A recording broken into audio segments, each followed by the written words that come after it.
We're so glad you're here, and if you follow us on social media, or you're on our email list, what you might have noticed is that we put out a call for some questions this week because we wanted to create a space where we can have a conversation about the things that are on your mind, the things that you are curious about.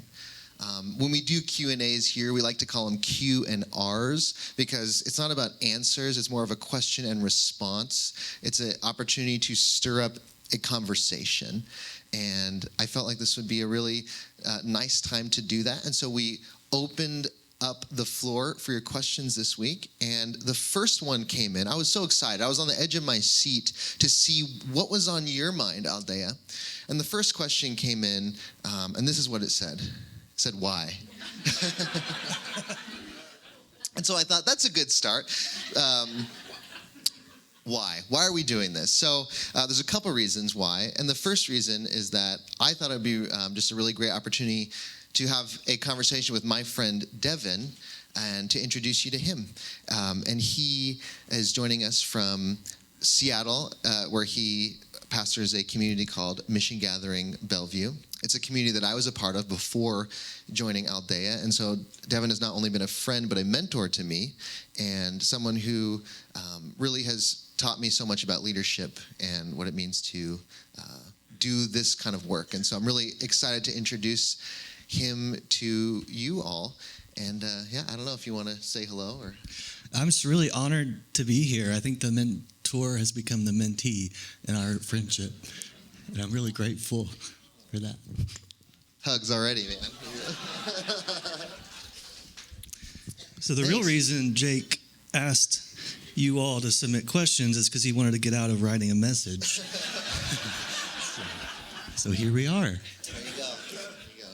Second reason is is that there's a quote that comes to mind whenever I think of the curiosity and questioning of life, and the fact that for many of us, as we embark on these spiritual journeys, we find that the questions become more prevalent than the answers, and yet we become comfortable with the questions and not needing to have that certainty. And I'm reminded of this beautiful quote by the poet Rilke, who says, "Be patient toward all that is unsolved in your heart, and try to love the questions themselves like locked rooms and like books that are now written in a very foreign tongue.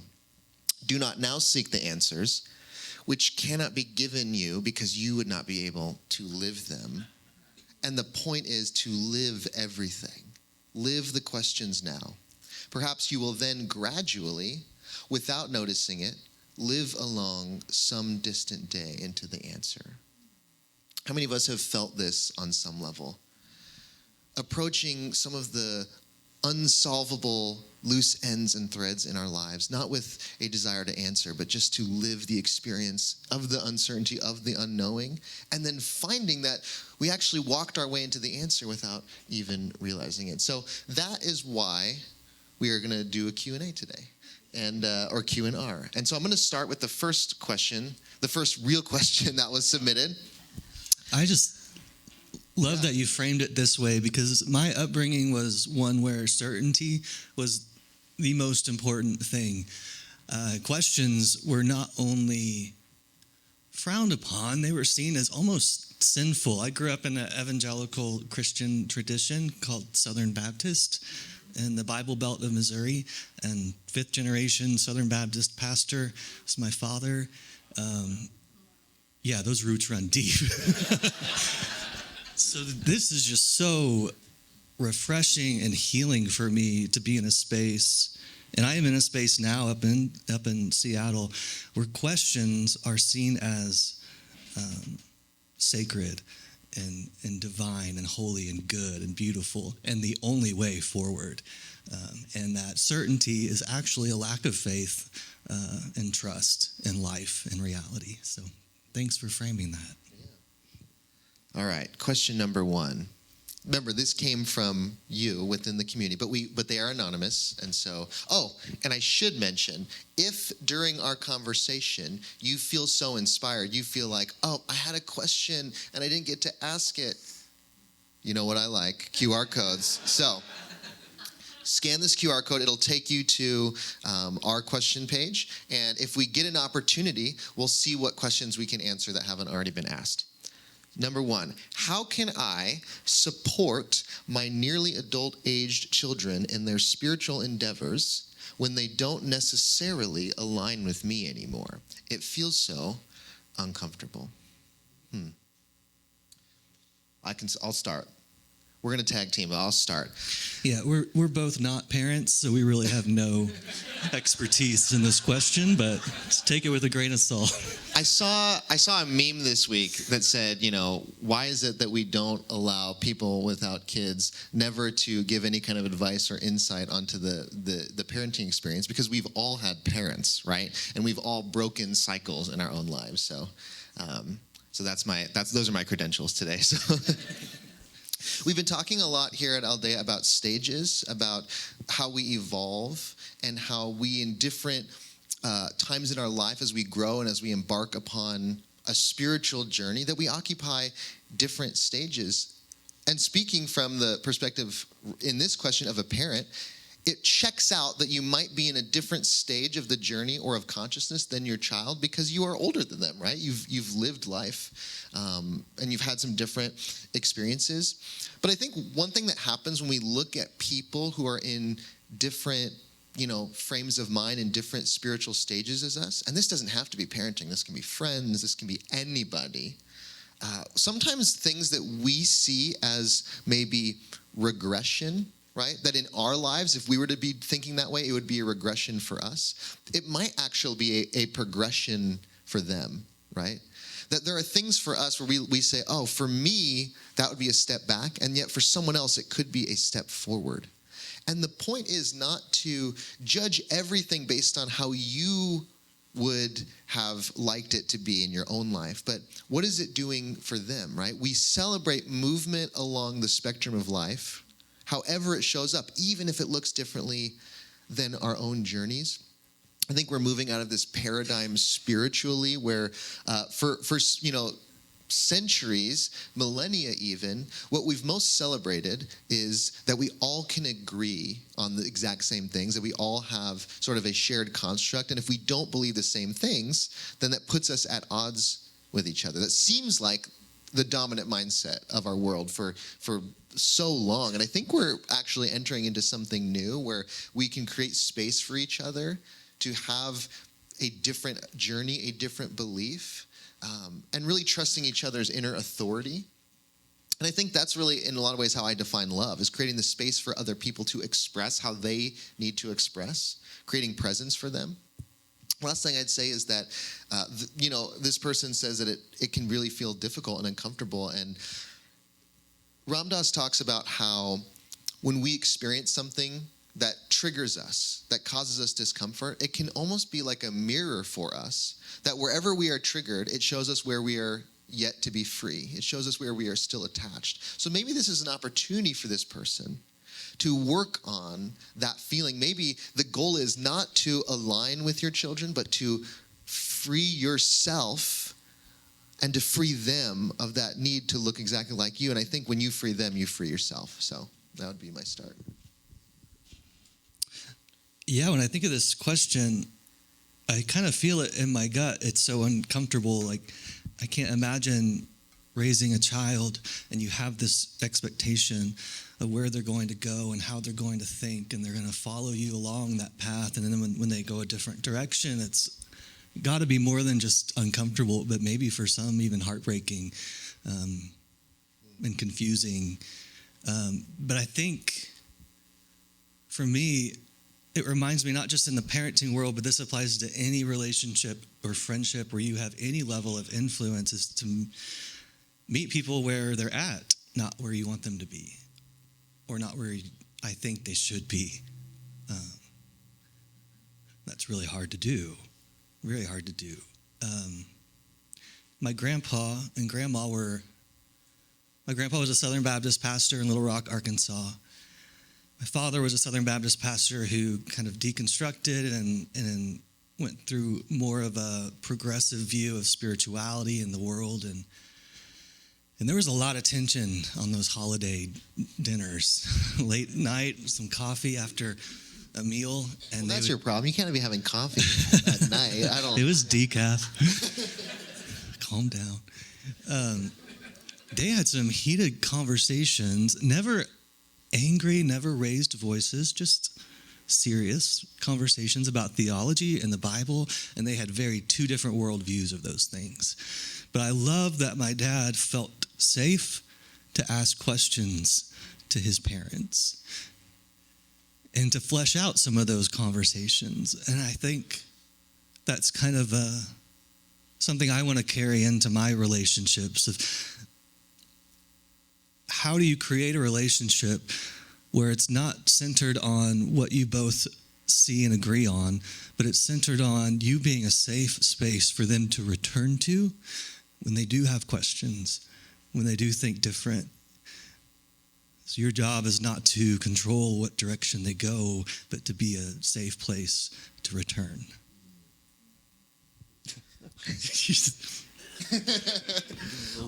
Why does the Bible now make me cringe? It used to bring me so much joy and peace. Now it feels...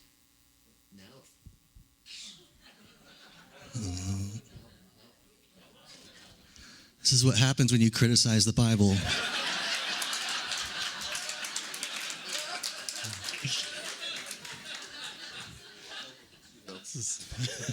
Check. Vocal 2. All right. Whew. All right. What's the next strike? What? I don't know what strike 2 is going to be. Yeah. So, all right. Why does the Bible make me cringe now? It used to bring me joy, but now it feels like a weapon. It makes me cringe now because it's cringe-worthy. It is worthy of the cringe. How would you answer that? Oh, you want me to go? Okay. I can go. Yeah, go for it. I hold this question close to my heart because it's a tension that I carry with me 24/7. I was raised believing that the Bible is the authority for every aspect of life. It is God's love letter to me, which is weird when you read some of the stuff that's in it. If you have any question about life, you go to the Bible and you'll find the answer, is the narrative I was given. But then I read it for myself, and I saw a very different understanding of the Bible. As I studied history and how Christian history, I saw in the 1700s and 1800s, Christians used the Bible to justify owning slaves. In the 1800s and 1900s, when they were passing laws against domestic abuse, saying husbands could not abuse their wives, they used the Bible to justify why that should not be a law, because wives should submit to the husbands, 1 Timothy, and the husbands have authority over the wives.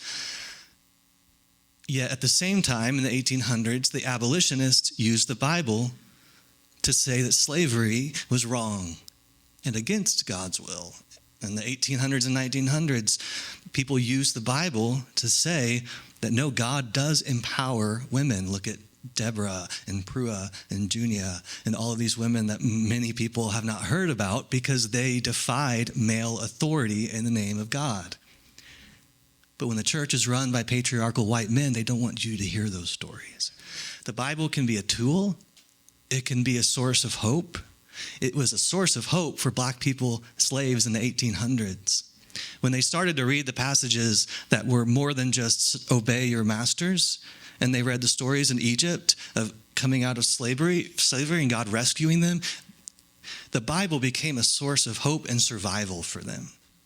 So it's a tool. It depends on how you want to use it. I think about this person who, they say that it used to bring them joy and peace, and kind of reflecting on their own journey, because there was probably a time, talking to you, whoever you are, there was probably a time in your life where the stage that you were at, the Bible was a deep source of comfort, right? Because it's just this progression that we go along, and maybe there was a point in your life where there was a certainty that you derived from it that provided you with peace. And maybe you evolved into a place where certainty no longer was your center of gravity, and it became difficult to know how to reapproach the Bible.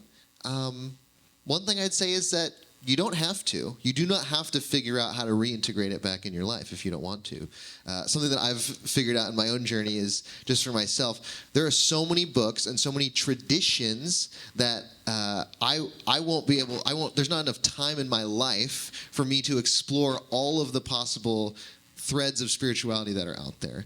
And I've spent a lot of time on the Bible in my life already. So I want to spend as much as the time that I have left exploring new things. It doesn't mean that I disregard the Bible. It doesn't mean that I don't cherish it for, what it can provide. And, if you've spent any amount of time here, you know that we like to, talk about Jesus, because I think, he had some incredibly radical and subversive ideas and things that we're still, moving towards in a lot of ways. But there's also freedom, I think, to explore. But if you do want to re-engage it, I think there are a lot of new perspectives that are available.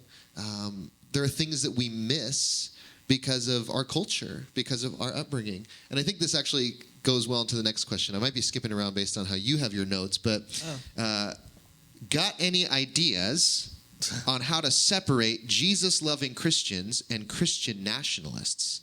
My brain automatically lumps them together and labels them as unsafe and full of hate. I know you've been talking about this dynamic a lot lately. I have. I feel like the first half of my life, I would have identified as a Christian nationalist.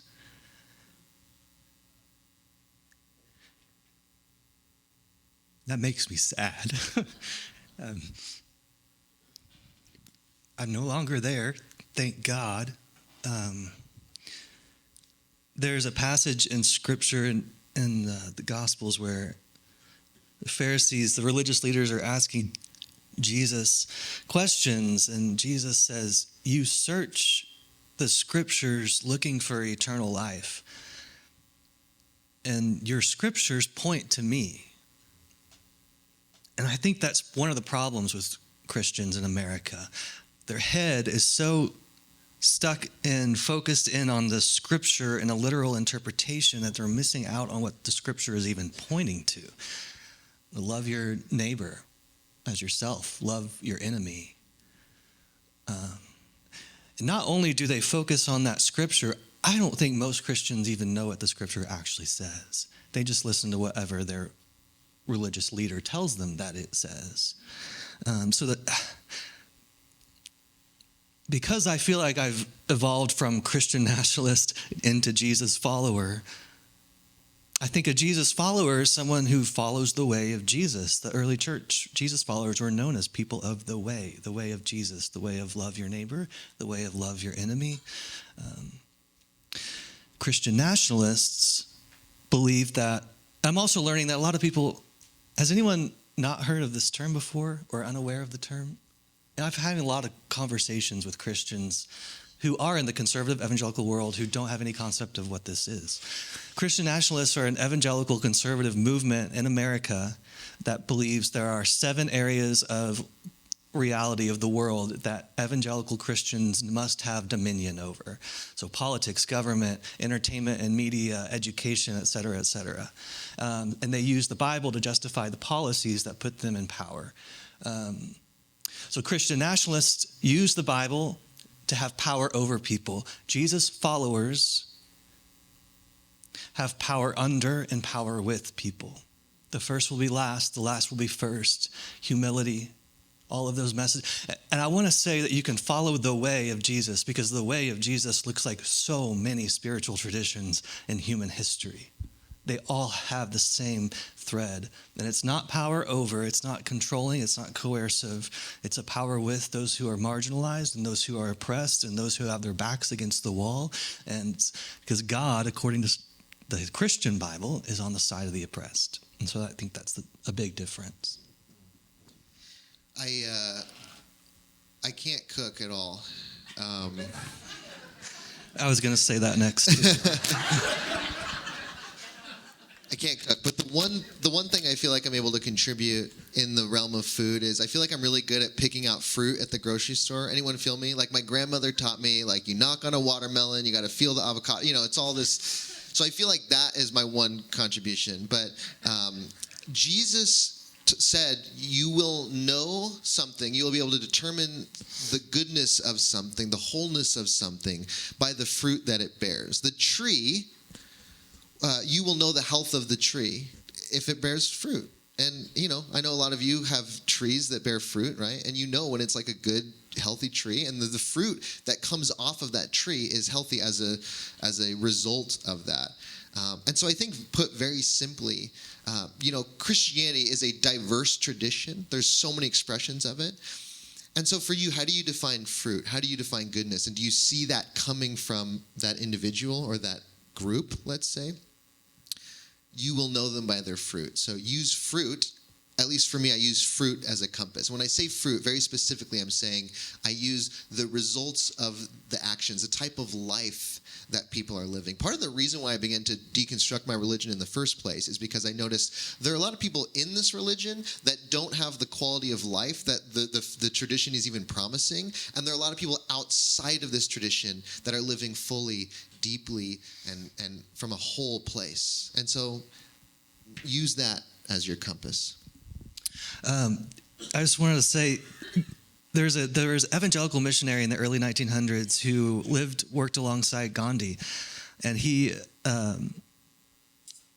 was really close to Gandhi. They were good friends, and he was an evangelical. It was very different back then. Had a very huge heart for other faiths and other religions and other traditions beyond his own. And he reported that he heard Gandhi say, "I don't reject Christ.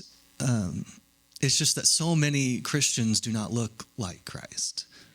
They do not bear the fruit that Christ bore." That's good. How can anyone not watch the news, at least occasionally, to stay informed? It's our job to stay engaged, advocate, and ally. And then the second part of this question, how can I be in a relationship with someone who just sits in their white privilege? How can I remind them how important our work as white folks is right now? It's a big question. The first thing I'd say is, as I'd ask, where is this person at on their journey? What stage might they occupy? We all have a different experience. You think about just how many different people are out there experiencing the news. People are coming to the news for very different things, right? We're experiencing different things. Maybe this person is disengaged because of fear or some other reason. So maybe get curious about what's going on in their heart and just ask them and try to understand, what is that disengagement doing for them? I know for me, over the last couple of months, I've experimented with my own intake of the news, and I've gone kind of back and forth. There are times where I want to shut the faucet off completely, and there are other times where I feel a responsibility to stay informed. And for me specifically, and here in this role, I realize you all are experiencing. We're all experiencing the news constantly, and you come here for something different. And so for me, I've experimented with trying to just, how is this affecting me, so I can bring something a little different here in this space. I just think we have to ask ourselves, what is that doing for you? I don't know what you think about that. Maybe just that first part of that question. The first part, how can someone just not watch the news? The news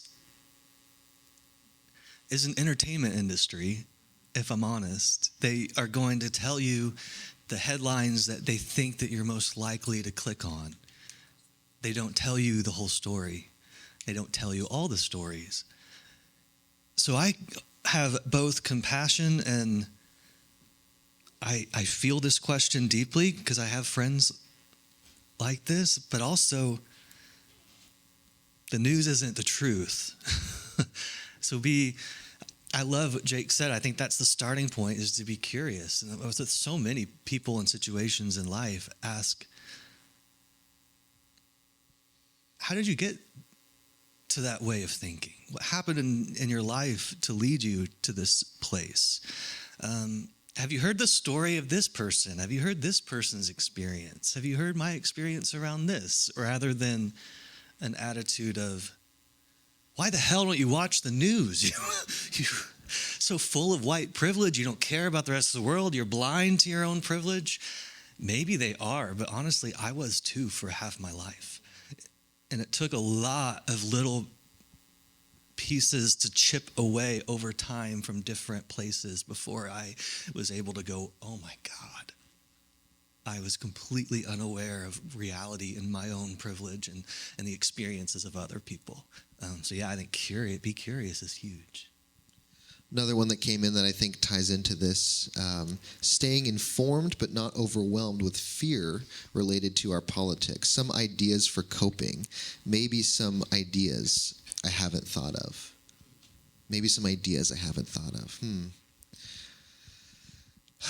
What was the first part? Staying informed but not overwhelmed with fear related to our politics. I think we're all trying to figure that out right now. And I think what's helpful about being in community is that we can sort of crowdsource the most helpful things, that we can rely on each other. I think we have still a lot to learn about how to best adapt and cope, because things are always changing and things are always evolving.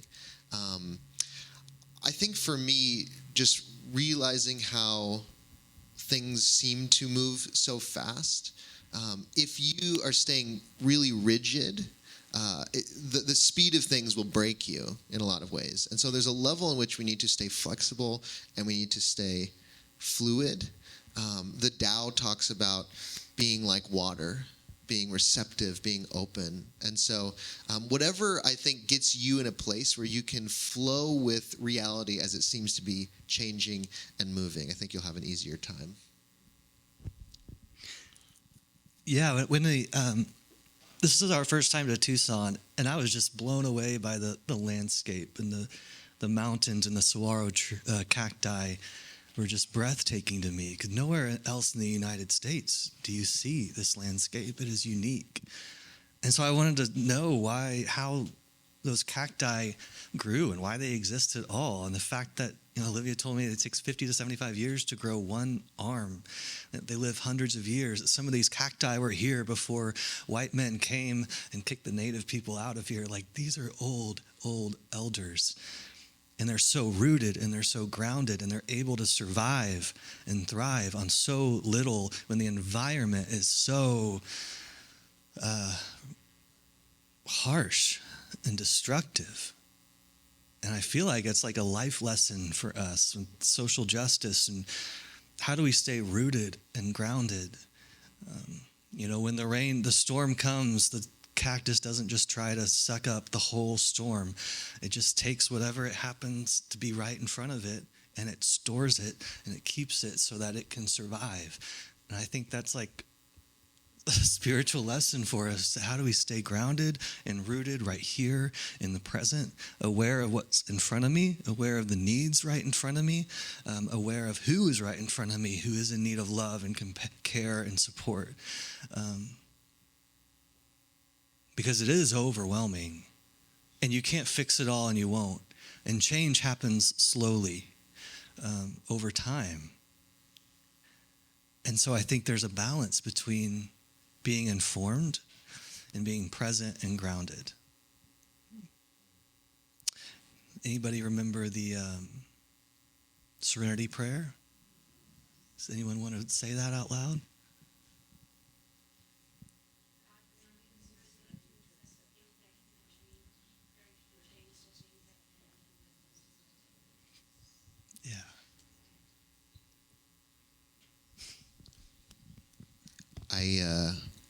These have been heavy, so I'm going to go to a lighthearted one. I'm going to move on to a real simple one, right? Okay, you ready? Real easy. Does evil exist? I'll start.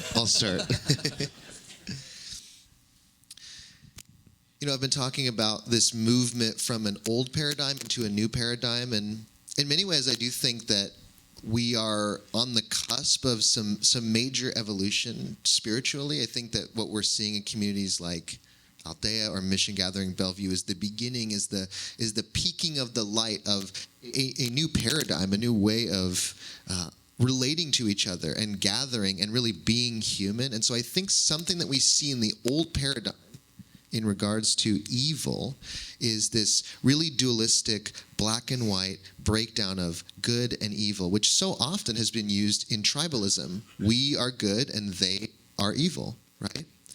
And so, oh man. Careful what you say. This God's happened, listening. yeah.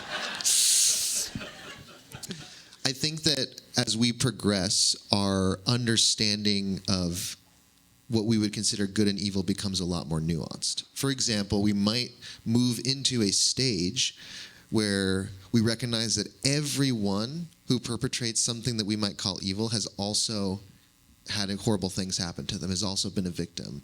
We might think of this as trauma-informed justice, where we so often think of a sense of violent justice, like in order for this to be made right, this other person needs to pay, right? But there's also this other understanding of justice, restorative justice, healing, to realize that everyone who hurts has also been hurt. So that's just a way that we can progress and a way that we can evolve and think about things. Maybe we can go a little bit further and we can start to see everyone as a reflection of the divine, everyone as a brother and sister, everyone as being directly interconnected with us, right? And then from that point of view, we might say, well, you know, at least here's a way that I look at it. I think of it as forgetfulness. I think of evil as forgetfulness, meaning when we act in accordance of this remembrance that we are all one, that we are all part of the divine,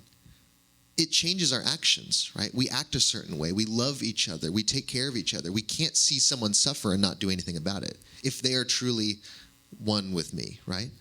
The more we've forgotten that truth, the more it is easy for us to act in a way that denies the needs of another, right? So the further down the spiral we go of forgetting who we truly are, the more we can perpetrate acts that we would call evil. So for me, it's really about remembering and forgetting, alignment being out of alignment, right?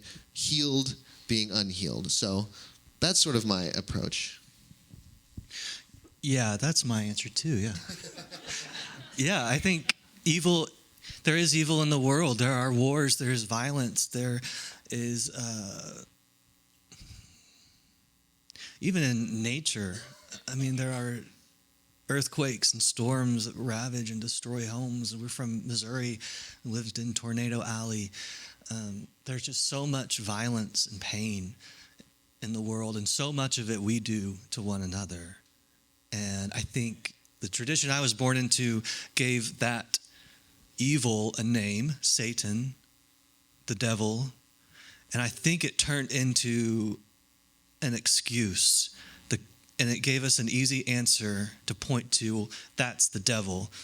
And we even applied that to people. They're demonic because they're Democrats or whatever, or Catholic or whatever. They're not real Christians. And it gave us an easy out. And it gave us an easy out to not fix the problems of the world. Because it's this demonic force, then only God can deal with it. And there's nothing I can do. And I think that's a very primitive way of seeing evil. I think evil is what happens when we forget our interconnectedness. Jesus said, what you do to the least of these, you do to me, meaning what you do to you, yourself, your neighbor, the other, you do to source. You do to yourself. It's all connected. And when we forget that, is when we forget our interconnectedness and our value, we begin to do really painful, harmful things to one another. This last question, it just came in. What do you find the most challenging about your own personal spirituality? What is the most challenging about your own your spirituality? So, personal question. I think for me, it's easy to come up here and talk about things like non-duality, and we are all interconnected and we are all one. But the implications of that can be really hard to digest for me sometimes. To realize that, well, if we are all deeply interconnected, then the pain of the other is also my pain. And to realize all the difficult, horrific situations that are going on throughout this planet, it can just be too much to bear. Especially when we live in a world where we're aware of everything that's happening all around the globe. And so I think a natural tendency for humans, or at least for me, is to compartmentalize and to shut down my own ability to feel into all of that, because it can just be so overwhelming. And so my own challenge, and the thing that I'm working on, is staying open, even if it hurts deeply, and letting that inspire me toward action. Because I think when we shut down our feeling, it makes us easier to sit in that privilege and that comfort.